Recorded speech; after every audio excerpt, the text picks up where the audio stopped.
Yo,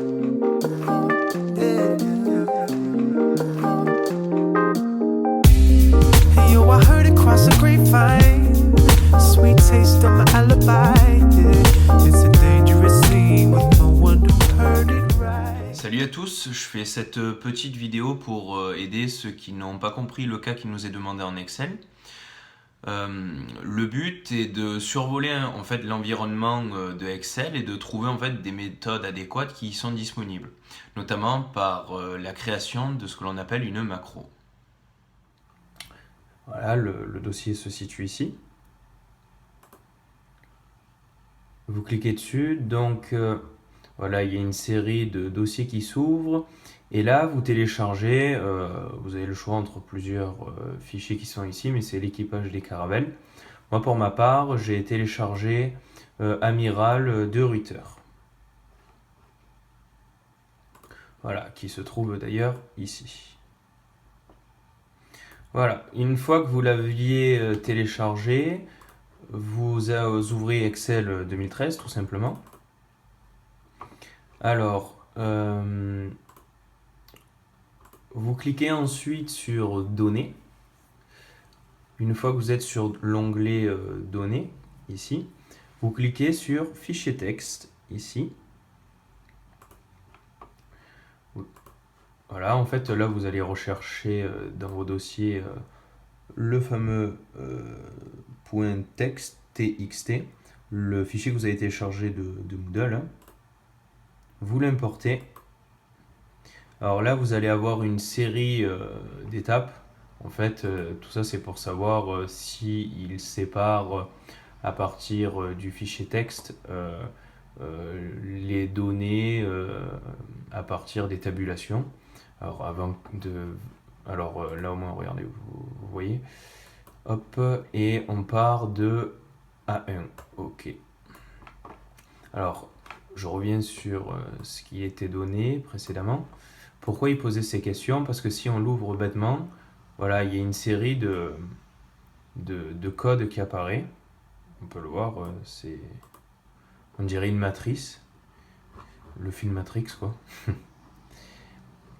Voilà, vous avez une série de codes et en fait, voilà, à chaque fois il y a des tabulations et ces tabulations en fait vont permettre de séparer, si vous voulez, les différentes colonnes ou les différents mots. Donc en fait, grâce aux tabulations, en fait, ça nous permet d'avoir tout ce fichier. Donc maintenant que vous l'avez ouvert, donc on a bêtement un fichier Excel sur une feuille hein, avec différentes colonnes, hein, les identifiants, des chiffres, les noms, enfin voilà, c'est ce qui est donné par les données. Alors, le but aujourd'hui en fait, et ce qui est demandé, c'est de créer, si vous voulez, à partir de ces fichiers, ce que l'on appelle un enregistreur de macros. En fait, ça va permettre d'enregistrer les actions déterminées sur Excel. Alors, je vous avoue que moi, c'est la première fois aussi que j'en fais, mais je viens de tester. Donc, en fait, tout bêtement, je vais vous donner un exemple. Alors, là, vous voyez bien, j'ai mon fichier Excel. Alors, imaginons... je veux que la prochaine fois que j'ouvre un tableur Excel ou à titre d'exemple, je veux que tous les tableaux soient quadrillés et que, à titre d'exemple, ma cellule 1 qui est ici, voilà, qui regroupe tout ça, soit surlignée par exemple en jaune. Voilà, c'est un truc qu'on va commencer très simple. Alors, je vais sur développeur qui est ici, tout à droite dans l'onglet développeur. Je fais enregistrer une macro. Voilà, alors il va me donner un nom. Alors le nom de la macro, moi je vais mettre par exemple, le nom je vais l'appeler quadrillage. Hop. Quadrillage. Voilà, quadrillage. Alors il est possible ici de mettre un raccourci clavier C'est pas nécessaire, mais si vous avez envie de le faire, en fait, ça permet de gagner du temps directement. Donc, moi, pour ma part, je vais mettre, allez, regardez, CTRL O minuscule. Voilà. Et on fait une brève description, c'est création d'un quadrillage. Voilà, création d'un quadrillage. Tout bêtement. Et je vais mettre plus surlignage titre en jaune. Voilà, c'est un truc que j'invente purement. Donc on clique sur OK. Voilà, donc ici on peut voir en fait il y a marqué arrêter l'enregistrement. En fait c'est Excel qui enregistre notre démarche. Alors ce qu'on fait, moi par exemple, je veux que toute la cellule soit entièrement sélectionnée. Alors ici je vous montre, il y a 2193 cellules, je ne vais pas m'amuser à tout surligner parce que c'est une perte de temps. Donc pour ceux qui ne savent pas, CTRL A, voilà, ça sélectionne toutes mes cellules en fait.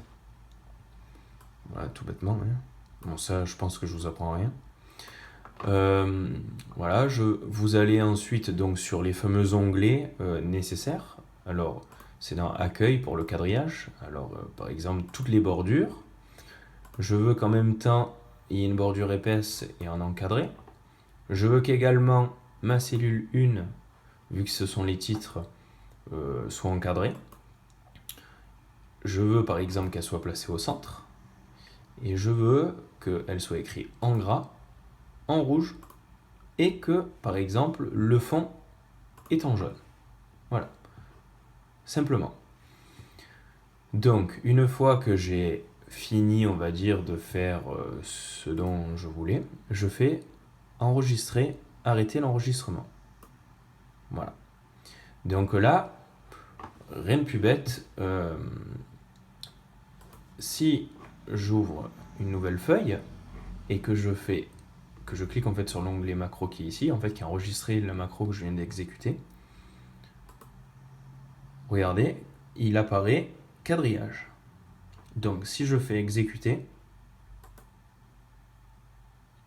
voilà, là on a bien vu que Excel automatiquement me crée un quadrillage et me surligne en jaune les titres. Alors, pour que vous compreniez, si j'écris, regardez, ça va être en rouge, si je ne me suis pas trompé, et également placé au centre. Par exemple, si j'écris Montpellier, on voit bien qu'en fait, je suis bien en rouge, l'écriture en gras, c'est bien le cas, et si je l'ouvre, elle est bien au centre. Voilà, ça c'est ce que l'on appelle réaliser une macro.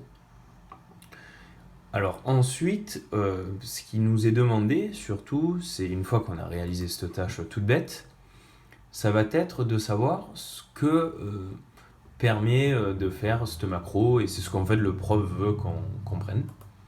Donc vous recliquez sur macro et vous faites modifier.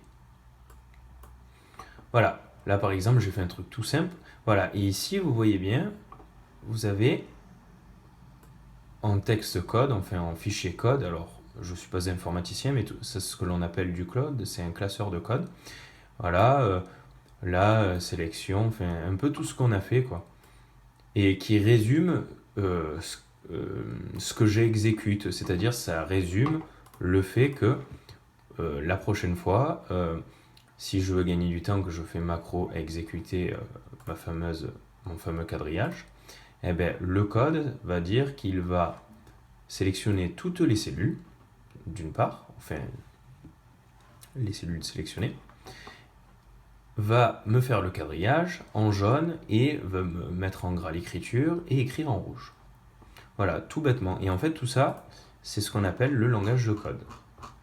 C'est avec ceci que l'on réalise notamment les sites internet, c'est par des codes, tout bêtement. Donc vous avez compris que le but en fait de cette macro, c'est d'enregistrer les tâches que vous souhaitez que Excel réalise prochainement. Donc c'est directement enregistré en fait. Et éventuellement, si vous le développez, donc si vous améliorez le process, je sais pas moi, à titre d'exemple, faire du tri croisé, des tableaux, ou à titre d'exemple, et bien là, en enregistrant la macro, vous avez directement la tâche qui va s'exécuter.